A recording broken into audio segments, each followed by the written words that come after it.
Bonjour, je suis Paul Brundtland, professeur et pratiquant du yoga du corps et l'esprit. Peut-être vous pouvez voir, mais aujourd'hui c'est un peu dur. Ma fille, elle a 8 mois, elle fait ses dents là. Et on peut dire que la nuit était coupée en plusieurs parties. Mais bon, je vais essayer d'oublier ce manque de sommeil en partageant avec vous quelque chose de très important, quelque chose qui a vraiment changé ma vie. Bon, c'est parti. Entre 1993 et 2003, j'avais des douleurs chroniques de dos. Surtout entre 2001 et 2003, les douleurs étaient vraiment handicapantes. Je marchais souvent avec une canne, je passais des journées entières allongé au lit parce que je ne pouvais pas bouger. J'avais tellement de spasmes musculaires.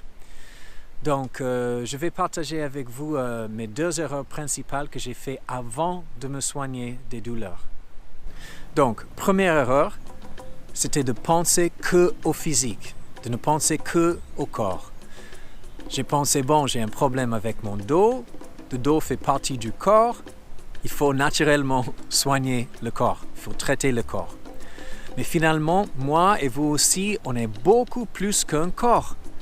On voit ça clairement quand quelqu'un meurt, on voit le corps et on voit aussi que la personne n'est plus là.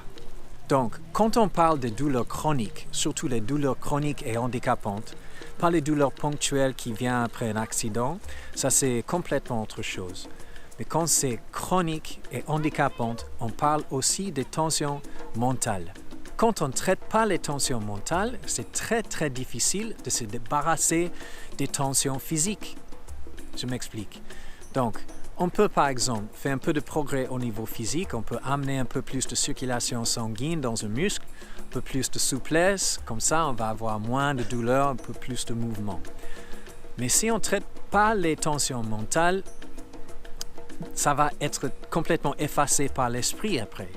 Parce qu'à un certain niveau, on ne va pas être convaincu qu'on peut faire le progrès. On va être encore accroché au problème. Donc, dans mon cas, il fallait faire le point avec mes émotions, surtout mes émotions autour de mes douleurs. Ce que j'ai fait beaucoup d'écriture, j'ai fait un petit journal intime et j'écrivais mes émotions tous les jours pour faire un nettoyage émotionnel. Ce n'est pas la seule façon de le faire. Il y a des professionnels, il y a des thérapeutes, vous pouvez parler avec quelqu'un, mais de toute façon, faites le point avec vous-même. Avant, j'ai pensé que l'esprit était quelque chose mis dans le corps, comme une petite goutte de conscience mise dans un objet pour l'animer. Mais là, en fait, je trouve que c'est plutôt l'inverse. Je trouve que c'est plutôt comme un objet submergé dans un lac de conscience, si on peut dire ça. C'est le lac qui fait bouger l'objet. L'objet bouge avec les mouvements du lac. Mais aussi, si le lac est pollué, si l'esprit est pollué, on peut dire, l'objet va être pollué aussi, le corps va être pollué. Donc il faut filtrer l'esprit, il faut nettoyer l'esprit pour avoir un corps qui marche comme il faut. Là, je vais parler de mon deuxième erreur. Comme moi, je suis beaucoup plus qu'un corps, ma vie est beaucoup plus que mes problèmes. Mais en ces moments-là, j'ai pensé qu'au problème et naturellement, ma vie est devenue un gros problème.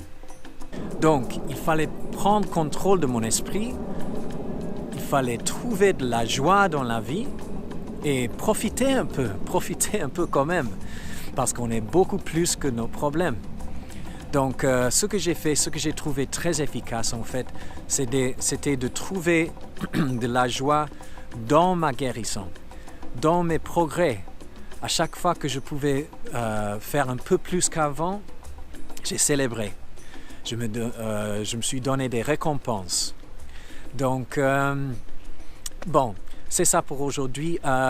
Donc, juste pour résumer, les 2 erreurs principales que j'ai faites, c'était de ne penser qu'au physique. Et deuxième, c'était de penser qu'au problème. OK? Donc, ça c'est mon petite histoire. Je vais continuer encore un autre jour. Mais j'espère que ça va vous aider. Donc, profitez bien de la vie. Merci. Au revoir.